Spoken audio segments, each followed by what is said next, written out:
মাকড়সার জালে তারা আবার জড়ালো। মাকড়সা রানী তাদের রাস্তা দেখালো। সব হাতি মিলে তখন নাচতে লাগলো। সব হাতি মিলে তখন নাচতে লাগলো। সব হাতি মিলে তখন নাচতে লাগলো।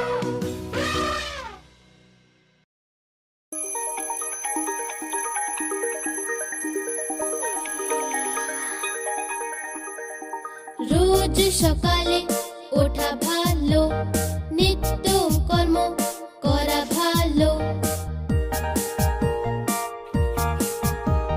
সকালে উঠে স্নান করা ভালো, স্নান করে স্কুল যাওয়া ভালো। সকালে উঠে স্নান করা ভালো, স্নান করে স্কুল যাওয়া ভালো। রোজ সকালে ওঠা ভালো।